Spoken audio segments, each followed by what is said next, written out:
Global day of action 2025 উপলক্ষে ঋণ বাতিল করে জলবায়ু অর্থায়নের দাবিতে সাইকেল র্যালি অনুষ্ঠিত হয়েছে।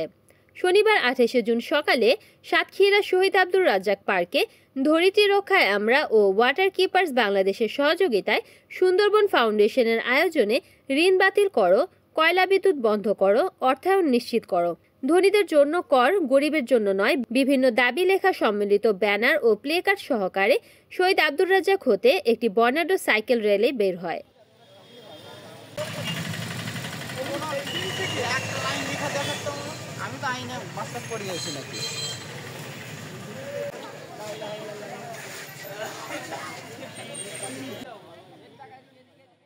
র্যালিটি শহরের গুরুত্বপূর্ণ সড়ক প্রদক্ষিণ শেষে আবারও শহীদ রাজ্জাক পার্কে গিয়ে শেষ হয়। সাইকেল র্যালি পূর্ব আলোচনা সভায় বক্তব্য রাখেন সাতক্ষীরা পরিবেশ ক্লাবের সভাপতি অধ্যাপক মোজাম্মেল হোসেন, পরিবেশ অধিদপ্তরের ইসিএ সদস্য সাকিবুর রহমান বাবলা, সুন্দরবন ফাউন্ডেশনের নির্বাহী পরিচালক ও ইসিএ সদস্য শেখ আফজল হোসেন, ওসিসি কর্মকর্তা আব্দুল হাই সিদ্দিকী, ইউথ লিডার হৃদয় মণ্ডল, শিক্ষার্থী উম্মে ফাতেমা উর্মি, পূজা ঘোষ প্রমুখ। সাইকেল র্যালিতে সুন্দরবন ফাউন্ডেশনের সদস্য ও বিভিন্ন শিক্ষা প্রতিষ্ঠানের শিক্ষার্থীরা অংশ নেয়। আমরা যে জলবায়ুর ক্ষতির সম্মুখীন হচ্ছি, এর জন্য আমরা কোনো ঋণ চাই না। আমরা চাই, আমাদের দাবি একটাই যে আমরা যে ক্ষতি হচ্ছে, আমাদের যে ক্ষতি হচ্ছে সেই ক্ষতিপূরণ তাদের দিতে হবে।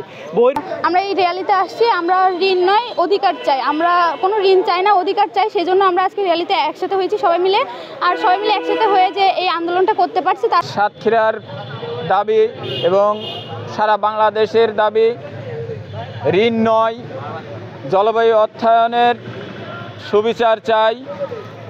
ঋণ দিয়ে আমাদেরকে আরও ঝুঁকির মুখে না ফেলে নবায়নযোগ্য জ্বালানিতে বিনিয়োগ করে বাংলাদেশকে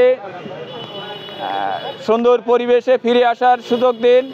সাতক্ষীরাবাসীকে জানানোর জন্য আজকে সারা বিশ্বে এই গ্লোবাল ডে অফ অ্যাকশন এই ব্যানারকে সামনে নিয়ে আমরা এই র্যালি করছি।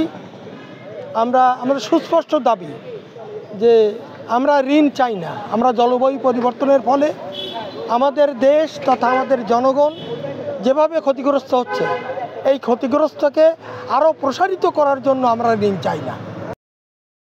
রিপোর্ট করেছেন সাতক্ষীরা প্রতিনিধি আব্দুর রশিদ, NN TV।